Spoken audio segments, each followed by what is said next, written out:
Google recently announced Android 12L, which is an Android operating system designed for large screen devices like tablets and most specifically book type foldables, which are growing in popularity in 2021.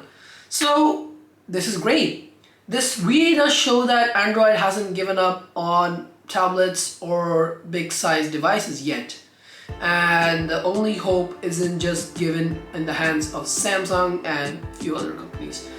On one hand, this is great because, let's be real, there's no competition in the Android tablet market right now. There's only three major companies, with Realme coming just like 2 months ago, and Xiaomi actually just starting to resumped its tablet lineup because it totally forgot about it.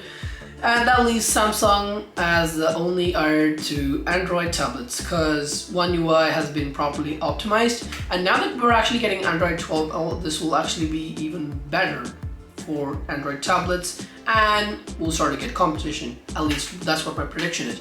But from what I can see right now is that we can also see a popularity in foldables as well because of the introduction of Android 12L. And if Google does not mess this up, this will really be great. And you know what I say, the bigger the competition, lesser prices, and the better stuff we get for our money. So when you look at it from that point, Android 12L is great. And let's break down how things work, shall we? So let's start from the design. Design is the obvious place to start. So Android 12L isn't really a big departure from Android 12 or Google's own Chrome OS. It's more or less like Google just took Chrome OS from its not so great Pixel slate and some UI elements of Android 12 like the Material You design and voila, you've got Android 12L. And that's literally to sum it up because the Material You design, well, it's okay at some places. Some places that I don't like it is the fact that you have to do 2 taps to actually connect to Wi-Fi or toggle mobile data. While on the other hand, you also need to do a little bit of fingering to get some stuff working because like for example, the color palette for the whole theme situation, well, that's been rectified by Oppo's ColorOS 12, but not by Android's 12, like basic bare bones Android 12 yet. So you get it. So looking at those elements, I'm not really big of a fan of, but overall this actually looks great because Chrome OS isn't really a bad OS at all. It's just that it had the bad selection of devices to run on. But now things are a little bit better. Chromebooks are everywhere.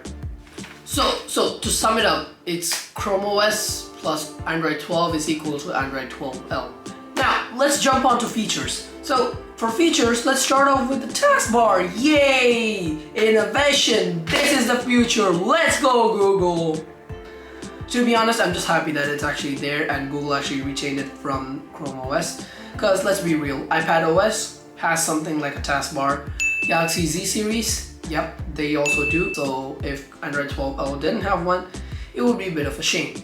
Moving on, we've also got the same drag and drop split screen stuff and the whole new stacking feature. But when I said stacking, there is also another feature which is actually surprisingly taken away from Windows 11. Now, if you actually remember in Windows 11, if you go near the resize button and just hover your mouse around it, it shows you various ways to multitask and do stacking on your screen, which is quite interesting because Google actually took some kind of inspiration from that, and instead of doing it manually, you actually don't get to choose over here. It's more or less like whichever shape the app is adapted to very well, it adapts to that. So then your multitasking window does not really look weird because we all know how Android apps are. And the best part is also that if you actually don't have your Android apps updated for Android 12L yet, there is also supposedly an emulator to make sure that your apps actually work bug-free and they are pretty stable on Android 12.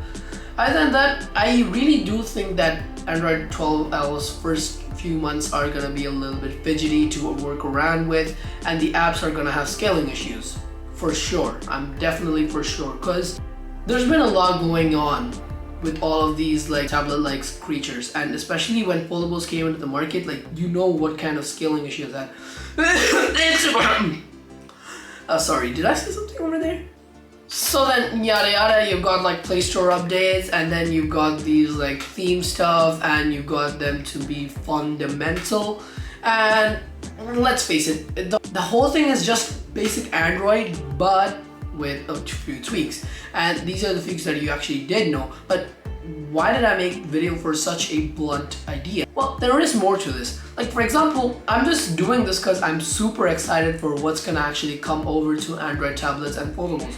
Like it's gonna be all competitive again, and who knows, this will actually push Apple to also release something like an iPhone foldable.